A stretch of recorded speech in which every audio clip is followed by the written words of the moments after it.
দাঁড়িয়ে দেখতে দিও না।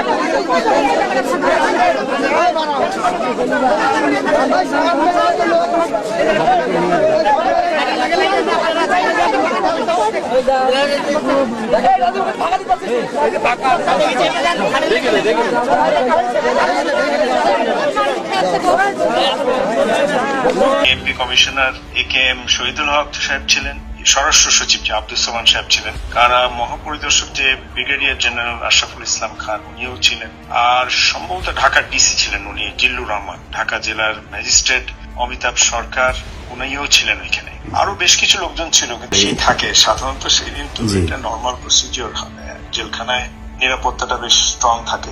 সেই দিনও যেটা আমাদের বেশ আলোচিত হয় জেলখানায়, ওই ফাঁসির মঞ্চের কাছে যে 4টা লাশ গাড়িতে উঠানো হয়, কিন্তু আরেকটা লাশ ঠিক প্রশাসনিক ভবনের ওখান থেকে নিয়ে গাড়িতে উঠানো হয়। এই ব্যাপারটা একটু অস্বাভাবিক, একই জায়গায় ছিল না। না, এটা তো আসলে 4টা যেটা লাশ প্রথমে উঠানো হলো এটা তো ফাঁসির মঞ্চের কাছাকাছি, যেটা ন্যাচারাল। ওখানে ফাঁসির পরে ওখান থেকে লাশটা গাড়িতে উঠানো হয়, কিন্তু আরেকটা লাশ যেটা প্রশাসনিক ভবন থেকে বের করা হয়, এটাই হলো, এটার একটা ডিস্টেন্সের ব্যাপার আছে যে এখান থেকে কেন লাশ আসবে এবং কেনই বা এটা গাড়িতে উঠানো, এটাই হলো প্রশ্ন।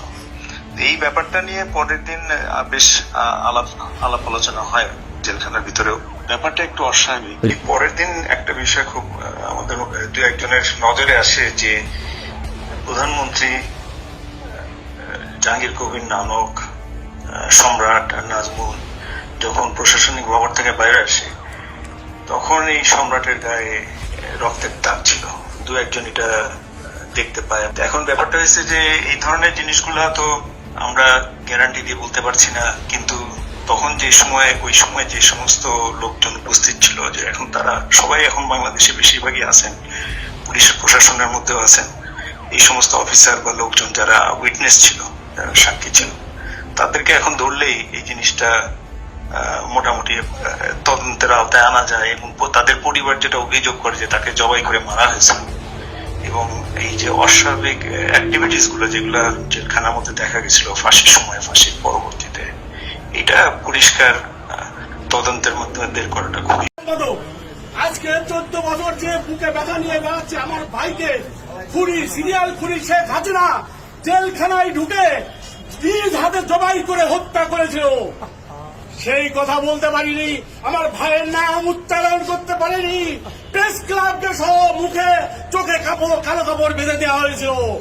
আজকে আপনারা সেই সুযোগ এনে দিয়েছেন, সেই জন্য আজকে আমি এই কথা বলতে চাই যে আমার ভাইয়ের বিচার, আমার ভাইয়ের হত্যার বিচার চাই। শেখ হাসিনাকে ধরে এনে জন আদালতে ফাঁসির মাধ্যমে এই হত্যার বিচার করতে হবে। আর আমার ভাইয়ের নামটা আপনারা জানান, আমার ভাই জাতীয় বীর মেজর ফজলুল হুদা, জাতীয় বীর মেজর ফজলুল হুদা, জাতীয় বীর মেজর ফজলুল হুদা। মুক্তির মহান দিবস ঐতিহাসিক 15ই আগস্ট, মুক্তির মহান দিবস ঐতিহাসিক 5ই আগস্ট, 2টা আগস্ট আমরা পেয়েছি, লাল আগস্ট জিন্দাবাদ।